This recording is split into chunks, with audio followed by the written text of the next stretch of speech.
Youth Congress നേതാവ് കൂടിയായ രാഹുൽ മങ്കൂട്ടത്തിൽ എം.എൽ.എക്കെതിരായിട്ടുള്ള ലൈംഗിക ആരോപണങ്ങൾ നിലനിൽക്കെ സമാനമായ വിധത്തിൽ അകപ്പെട്ട് എറണാകുളം ജില്ലയിൽ നിന്നുള്ള CPM എം.എൽ.എ. പറവൂരിൽ പട്ടാപ്പകൽ CPM വനിതാ നേതാവിൻ്റെ വീട്ടിൽ കയറിയ എം.എൽ.എയെ വനിതാ നേതാവിൻ്റെ ഭർത്താവും നാട്ടുകാരും ചേർന്നാണ് വീടിനുള്ളിൽ നിന്ന് പിടികൂടിയത്. വനിതാ നേതാവിൻ്റെ ഭർത്താവ് രാവിലെ ഒരു യോഗത്തിൽ പങ്കെടുക്കാനായി പുറത്തേക്ക് പോയിട്ടുണ്ടായിരുന്നു. രാത്രിയോടെ മാത്രമേ തിരികെ എത്തൂ എന്നാണ് പറഞ്ഞിട്ടുണ്ടായിരുന്നത്. എന്നാൽ അപ്രതീക്ഷിതമായി ഉച്ചയോടെ വീട്ടിൽ തിരിച്ചെത്തിയ ഭർത്താവ് സ്പെയർ താക്കോൽ ഉപയോഗിച്ച് വീട് തുറക്കാൻ ശ്രമിച്ചപ്പോൾ നടന്നില്ല.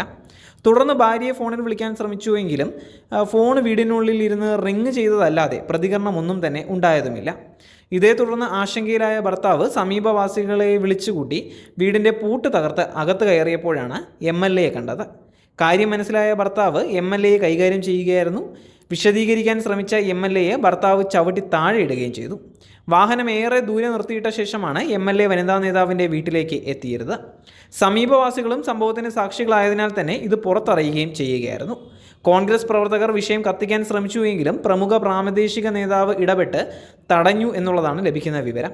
അടുത്തിടെ ഒട്ടേറെ പരിപാടികൾ നടത്തി മികച്ച MLA എന്ന പ്രശസ്തി നേടിയെടുക്കാൻ ശ്രമിച്ച MLA ഇപ്പോൾ കുപ്രസിദ്ധനായ അവസ്ഥയിലാണിപ്പോൾ. പാർട്ടിക്ക് ഔദ്യോഗികമായി പരാതി ലഭിച്ചിട്ടില്ല എങ്കിലും നാട്ടുകാർ പലരും ദൃക്സാക്ഷികളായതിനാൽ തന്നെ സംഭവം നിഷേധിക്കാൻ കഴിയാത്ത സ്ഥിതിയാണ് ഇപ്പോഴുള്ളത്.